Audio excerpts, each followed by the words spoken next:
Hello बच्चों। आज हम लोग 7 मार्च के सेकंड शिफ्ट तक आ चुके हैं और आज का पेपर काफ़ी अच्छे क्वेश्चंस के साथ है, तो इसे भी देखते हैं। ठीक है, पीडीएफ्स के लिए फिर से बोलूँगा, टेलीग्राम चैनल मैथ्स बाय आशीष से जुड़ जाइए और इस चैनल को यूट्यूब पे सब्सक्राइब करके रखिए ताकि आने वाले जितने भी पेपर्स हम लोग करेंगे उनको आप अच्छे से देख पाएँ। 8 फीट 9 इंच, 1 फीट में कितने इंचेस होते हैं? 12 इंचेस होते हैं। 12 का गुणा 8 से करोगे तो कितना आ जाएगा? 96। उसमें 9 इंच जोड़ेंगे तो ये हो जाएगा 105 इंचेस। बोल रहे 3 बराबर भागों में ब्रेक करते हैं तो कितना आ जाएगा? प्रत्येक भाग की इंच में लंबाई, तो इंच में लंबाई कितनी हो जाएगी? 35 इंच हो जाएगी। और अगर आपको इसे कन्वर्ट करना हो तो आप कन्वर्ट भी कर सकते हो।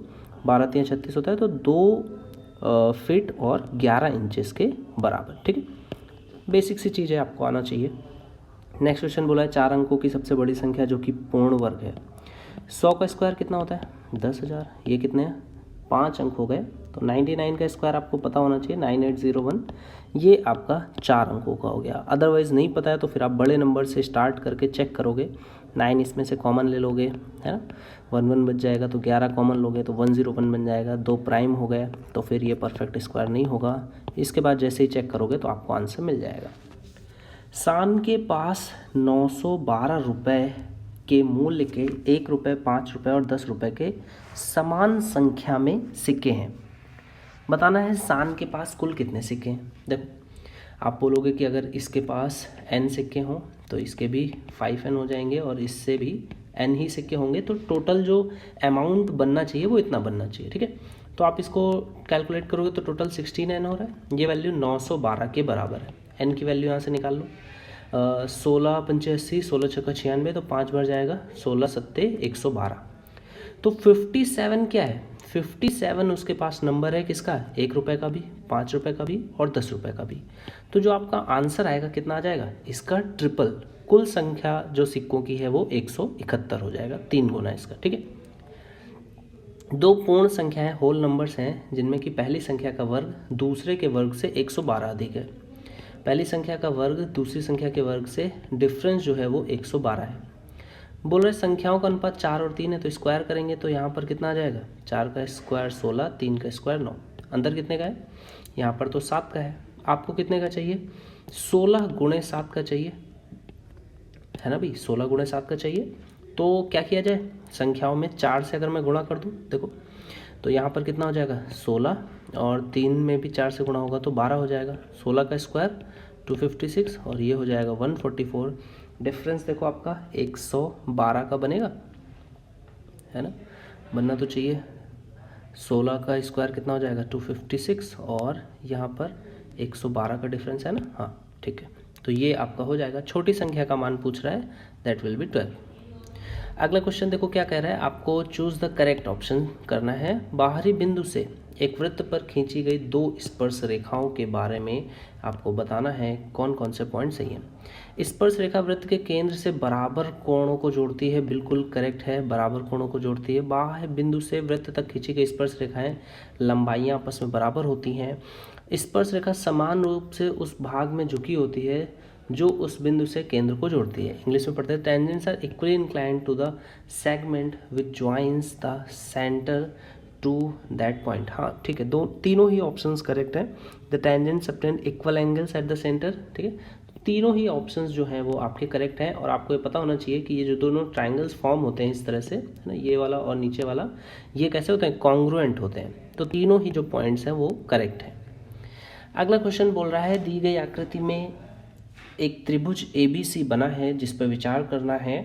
वृत्त केंद्र O के साथ स्पर्श करता है, कौन सा विकल्प सही होगा? अच्छा देखो भाई, कौन सा विकल्प सही हो सकता है? बोल रहा है AB minus CQ। AB minus इसमें से CQ को अगर मैं घटाऊंगा तो ये बोल रहा है बराबर होगा AC प्लस BQ। अब एक साइड घटा रहे हैं और एक साइड जोड़ रहे हैं। जब कुछ भी क्वेश्चन में नहीं कहा गया तो आप इक्विलेटरल ट्राइंगल मानोगे, है ना, हमेशा। जब तक क्वेश्चन में कुछ नहीं कहा गया, बहुत ज़्यादा दिमाग नहीं लगाना है। इक्विलेटरल ट्राइंगल और उसके अंदर में आप सर्कल बनाओगे। ठीक है, तो ये आपका एक इक्वल साइड्स आ जाएंगे, हर एक लेंथ आपकी इक्वल होगी। अगर हर एक लेंथ इक्वल है तो ये चीज़ कभी भी प्रूफ नहीं होगी। तो आपने कहा AB प्लस CQ, ठीक है, यहाँ पर Q है तो CQ, ये बराबर हो जाएगा A C plus B Q के, तो ये पॉसिबल है। A B plus C Q और A C minus B Q, तो ये फिर से पॉसिबल नहीं है ना। तो एक ही ऑप्शन पॉसिबल है। तो जनरली ऐसे केसेस में आप इसको ऐसे ही करोगे और यही इसका करेक्ट आंसर भी आ जाएगा, ठीक है। क्योंकि अगर इक्वल में मानूंगा तो इसकी लेंथ और इसकी लेंथ बराबर हो जाएगी, और इसी तरह से ए सी में क्या हो जाएगा, इसकी और बी क्यू ये लेंथ आपस में बराबर हो जाएंगे, ठीक है। इसका प्रूविंग भी होता है और ये एक इंपॉर्टेंट रिजल्ट भी है जिसको आपको याद भी रखना है कि एक जनरल ट्रायंगल में जब इस तरह से उसके अंदर में इन सर्कल ड्रॉ किया जाता है तो ये साइड और ये वाली जो पार्ट होता है इसका सम अपोजिट साइड और ये बची हुई साइड का सम आपस में बराबर होता है, ठीक है। अगले क्वेश्चन पे आ जाओ। ये क्वेश्चन बोल रहा है यदि एक संतरे की जो कीमत है 30% तक बढ़ जाती है, ठीक है। संतरे की कीमत 30% बढ़ जाती है, यानी कि अगर 10 है तो कितनी हो गई, 13 हो गई। तो एक व्यक्ति 208 रुपये में 12 संतरे कम खरीदेगा। अच्छा देखो, अगर ये 30% बढ़ गई है तो जो वस्तु है वो कितना कम होगा, 13 से 10 हो जाएगा। तो मेरे अकॉर्डिंग जो कमी होनी चाहिए वो कितनी, 3 की। क्वेश्चन में कितनी हो रही, 12 संतरे कम कर रहा है। तो आपने कहा एक्चुअल जो कंजम्पशन है वो 4 से गुणा होगा, 13 26 43 13 चौको 52, तो यहाँ भी 4 से गुणा हो जाएगा, ये हो जाएगा 40। वास्तविक मूल्य पूछ रहा है, यानी इनिशियल वाली वैल्यू। तो 52 आपका क्या है, अमाउंट आ गया, और कितने रुपए में, 208 रुपये में। तो देखो रुपीज़ पर केजी होता है आपका कोई भी जो इस तरह से वैल्यू निकालते हैं, तो 52 से काट दोगे कितनी बार जाएगा, 4 बार जाएगा। तो ये आपका ओरिजिनल प्राइस हो गया है। अब कितना हो गया है, प्राइस अब आपका बढ़ गया है, ठीक है। अब आप 208/40 करोगे तो ये प्राइस आपका थोड़ा सा लगभग 30% इसमें इंक्रीज़ मिलेगा। ये आपका 5 से थोड़ा सा ऊपर है ना। देखो 40 से 500 200 हो जाएगा, 40 पंचे थोड़ा सा ऊपर है। नेक्स्ट क्वेश्चन देखो क्या कर रहा है, 3 संख्याओं में पहले दूसरे का अनुपात 5:2 है, दूसरे तीसरे का अनुपात 5:4 है, तो तीनों का अनुपात निकाल लोगे, 25 10 और 8 है ना, ये हो जाएगा। पहले और तीसरे का गुणनफल 1800 है। पहले और तीसरे का जब भी आप गुणा करो तो ध्यान जरूर रखें एक चीज़ कि जो भी आपने रेशियो लिया है वो स्क्वायर हो जाएगा। ये आपका 1800 हो गया, 25 चौके 100 और कट जाएगा 8 पूरा 4 और यहाँ पे आएगा 2 तो 9। तो x की वैल्यू कितनी आ गई, 3 आ गई। तीनों संख्याओं का योग बताना है तो कितना हो जाएगा, 25 और 10 35, 35 और 8 43, 43 में गुणा करोगे जब आप 3 से तो ये कितना आ जाएगा, 9 आना चाहिए, 129। ये आपका आंसर हो गया। अगला क्वेश्चन बोल रहा है 3 नमूनों में दूध और पानी का अनुपात कितना कितना है, 13:3:5 और 11:5 है। सभी 3 नमूनों को समान मात्रा में मिलाया जाता है। समान मात्रा में मिला देते हैं। देखो यहाँ पर इसका सम कितना है, 4 है, इसका कितना है, 8 है, इसका कितना है, 16 है, ठीक है।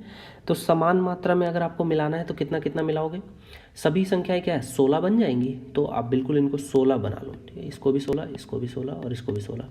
तो 16 बनाने के लिए इसमें 4 से गुणा करना पड़ेगा, तो ये 4 और 4 3 12, इसमें 2 से 6 और 10, इसमें कुछ नहीं, तो ये 11 और 5। जब आप मिलाओगे तो एज इट इज़ आप इनको मिला दोगे। तो देखो 6 4 10 और 11 कितना हो जाएगा, 21, 12 10 22 और 5 27। तो ये आ गया, 3 कॉमन है, कट कर दोगे तो 7 और 9, ये इस क्वेश्चन का आंसर हो जाएगा। 31 संख्याओं का एवरेज, 31 नंबर्स हैं, उनका एवरेज दिया गया है कितना, 19 है। पहले 8 तो बची कितनी है, 23 बच जाएंगी, है ना। तो ये 23 का अब आपको बचे का एवरेज बताना। पहले 8 का कितना है, 24 है। एवरेज से डेविएशन देखो, प्लस का है कितना, 5, तो कितने लोगों का, 8। तो ये पॉजिटिव डेविएशन है, तो ये लोग भी उतना ही नेगेटिव डेविएशन देंगे, कितने, 23 लोग मान लेते हैं एंड डेविएशन देंगे। तो ये कितना आ जाएगा, 40/23 का डेविएशन निगेटिव देंगे। कहाँ से, एवरेज से। तो एवरेज में 19 में आपको कितना घटाना पड़ेगा, 1 पॉइंट समथिंग, 19 में से कम करोगे तो 17 पॉइंट समथिंग आपका आंसर आएगा।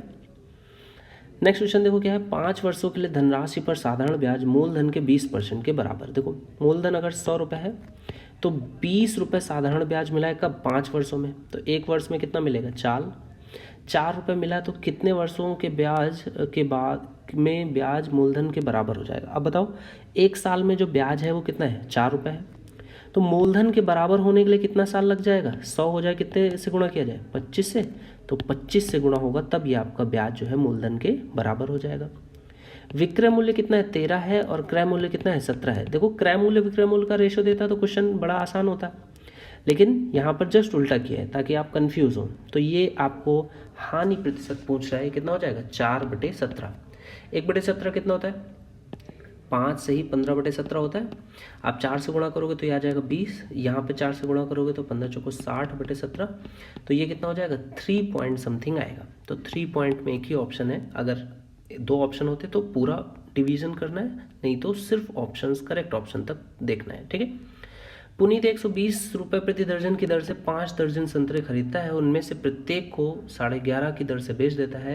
लाभ प्रतिशत, जब लाभ प्रतिशत बोल दिया तो कितने खरीदता है उससे मतलब ही नहीं है, आपको सिर्फ देखना है कि रेट क्या है। तो प्रति दर्जन यानी हर 12 पे वैल्यू 120 देता है, तो एक की वैल्यू कितनी है, एक की वैल्यू हो गई 10। बेचता प्रत्येक प्रति की दर से कितने से बेचता है 11.5, तो 10 से आप जाओगे 11.5 पे, या 100 से जाओगे 115 पे, यानी कि कितने का प्रॉफिट है 15% का प्रॉफिट है।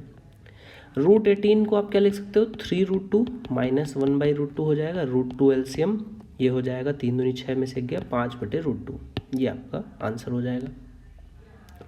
कुछ बढ़इयों ने 15 दिन में काम करने का वादा किया, कितने बढ़ई थे नहीं पता, तो ये नंबर ऑफ डेज हो गया, ये m क्या है आपकी efficiency into days total work आ जाता है, ठीक है। बोला लेकिन उनमें से 3 अनुपस्थित थे, तो कितने हुए 3 कम हो गए। शेष ने 20 दिनों में काम पूरा कर दिया, ठीक है, तो 5 से काट दोगे 3, 5 से काट दोगे 4, तो 3m बराबर है 4m माइनस 12 के, तो यहाँ से m की वैल्यू कितनी आ जाएगी 12 के बराबर, ये आपका आंसर हो जाएगा। इसको करने का एक दूसरा तरीका भी है, 15 दिन की जगह पे कितने दिन लगे 20 दिन लगे, तो रेशियो देखोगे तो 5 से काटोगे 3, तो ये हो गया 4, तो जो संख्या रही होगी वो 4 से 3 हो गई होगी, इसी वजह से ऐसा हुआ होगा। तो कमी कितने की आई 1 की, क्वेश्चन में कितने की बोल रहा है 3 की, तो इनिशियली कितने थे 12 और अब कितने 9। ये शॉर्टर वे है, बट अगर आप सीख रहे हो स्टार्टिंग फेज में हो तो ये तरीका आपको अपनाना चाहिए, इससे आपका कॉन्सेप्ट स्ट्रांग होगा और फिर धीरे धीरे आप इसको उसी फास्ट वे में कर पाओगे। एक ट्रक मरम्मत के बाद 90 की रफ्तार से चलता है, मरम्मत से पहले 80 की रफ्तार से चलता था, मरम्मत के बाद 8 घंटे में 90 में गुणा करोगे 8 से तो ये वो दूरी आ गई x, मरम्मत से पहले 4x यानी 4 का गुणा कर दो, कितना समय लगेगा 80 से चलता है तो यही समय लग जाएगा, तो 9 चौको 36, ये आपका आंसर हो गया। अगला क्वेश्चन बोल रहा है नंबर ऑफ डेथ्स, है ना, in which year we the number of deaths lesser than that of previous year, कब कम है पिछले साल की तुलना में, तो यहाँ पे कम है, यहाँ पे कम है और यहाँ पे कम है, तो 17 में ऐसा हो रहा है, 15 में हो रहा है और 13 में हो रहा है, 17, 15, 13 एक ही ऑप्शन है ऑप्शन में। 2011 और 13 के बीच मृत्यु की संख्या में अंतर 11 और 13, तो 11 और 13 में अंतर कितने का है 2500 का, ठीक है। अगला क्वेश्चन क्या बोल रहा है 2017 की तुलना में 2014 में मृत्यु की संख्या से अधिक थी, 17 में 14 के कंपैरिजन में देखना, तो 17 में कितनी है 5000, 14 में कितनी है 6000, तो 1000 कम थी, 1000/6000 कर दोगे 1/6, 2017 की तुलना में 2014 की तुलना में 2014 में ये तो ज़्यादा है मृत्यु दर, अच्छा तो ज़्यादा बताना है तो 1/5 हो जाएगा, है ना, तो ये आपका 1/5 आ जाएगा, कितना हो जाएगा 1/5 20% के बराबर, ये अधिक है, ठीक है। अगर उसके रिस्पेक्ट में कम पूछता तो आंसर 1/6 हो जाता, दैट इज 16.66, है ना। नेक्स्ट क्वेश्चन क्या है, यदि सड़क दुर्घटना के कारण प्रत्येक मृत्यु के लिए औसतन 50 लाख रुपए का भुगतान बीमा के रूप में किया गया था, तो वर्ष 2016 में कितना बीमा करोड़ रुपए में भुगतान किया गया, तो 2016 में अगर औसतन 50 है, ठीक है, तो 2016 का देखते हैं, 2016 में 7500 है, ठीक है, तो 7500 का आधा कर दो भाई, 50 से गुणा करना है 50 लाख से, या इसको करोड़ में अगर मैं कन्वर्ट करूँ तो आधा करोड़ है, आपको आंसर करोड़ में ही देना है, तो हाफ कर दोगे तो 7500 का आधा कितना हो जाएगा 3750, ठीक है। समबाहु त्रिभुज की भुजा 14 सेंटीमीटर है, इसका क्षेत्रफल बताइए, ये कितना हो जाएगा √3/4, भुजा का स्क्वायर तो 14 × 14, 4 से ये दोनों कट जाएंगे, 7 7 49, ये आपका हो जाएगा 49√3। अर्धवृत्त की परिमाप कितनी है 36 सेंटीमीटर है, देखो 36 सेंटीमीटर है, तो आपको पता है अगर 7 होती है तो πr की वैल्यू कितनी आ जाती है 22, कंप्लीट की 44, तो ये 22 हो जाती है, और यहाँ पर ये भी जोड़ा जाता है पेरीमीटर में, तो ये कितना होता है 7 और 7 14, तो ये आपकी वैल्यू कितनी आती है 36। तो ये सबसे छोटे ऑप्शन से ही चेक किया, अगर ये वैल्यू जस्ट डबल होती 72 होता तो मेरी रेडियस भी क्या हो जाती, हाफ होती जाती है। तो ये आप इसी सॉरी डबल होती तो ये भी डबल हो जाती। अगर यहाँ पर इसी का ही कुछ मल्टीप्लिकेशन हाफ होता तो यहाँ पर मेरी रेडियस भी कितनी हो जाती 3.5। इसी रेशियो में ही ये चेंज होता है, ठीक है, क्योंकि ये डायरेक्ट रिलेशन होता है ना। अगर रेडियस आर है तो ये क्या होता है पाई आर प्लस 2r के बराबर, ठीक है। तो जिस रेशियो में आपका रेडियस में चेंजेस आएंगे उसी रेशियो पे आपकी पैरामीटर में चेंजेस आ जाएंगे। कब, सेमी सर्कल या सर्कल के केस में। नेक्स्ट क्वेश्चन है 28 सेंटीमीटर व्यास और 12 सेंटीमीटर ऊंचाई के लंबवृत्तीय बेलन, ठीक है, ये आपका लंबवृत्तीय बेलन है। इसका वक्र पृष्ठीय क्षेत्रफल ज्ञात कीजिए। तो वक्र पृष्ठीय क्षेत्रफल क्या होता है, आपको कंप्लीट नहीं बोला है, सिर्फ वक्र पृष्ठीय क्षेत्रफल है तो 2πr/h। रेडियस कितनी है 14 है, डबल किया गया तो 2πr की वैल्यू भी डबल हो जाएगी। हाइट कितनी है 12 है, तो गुणा कर दोगे तो आपका ये आ जाएगा 880 प्लस इसका डबल करोगे तो कितना हो जाएगा 90 का दुगना है 180, उसमें से 4 कम 176, तो ये आ जाएगा 6 रहेगा, 8 और 7 ये कितना हो जाएगा 15, तो 5 आ जाएगा और एक हासिल लगेगा तो 1056, ये आपका राइट आंसर होगा। tan 30 की वैल्यू कितनी होती है 1/√3 माइनस √3/2 करोगे तो ये हो जाएगा 2√3 और ऊपर में कितना आ जाएगा 2 - 3 दैट इज -1/2√3, ठीक है। अगला क्वेश्चन है ट्राइंगल DEF में E पर समकोण है, ठीक है, और cot D की वैल्यू दी गई है कितनी 5/12, तो यहाँ पे 5 हो जाएगा, यहाँ पे 12 हो जाएगा, ठीक है। तो ये कितना हो जाएगा 13। साइन F का मान बताना है, तो साइन क्या होता है लंब बटे कर्ण, तो ये लंब हो जाएगा बटे में कर्ण आ जाएगा, तो 5/13 ये आपका करेक्ट आंसर हो जाएगा, ठीक है। सो इसी वे में हम लोग नेक्स्ट क्लास कल करेंगे। Thank you for watching guys.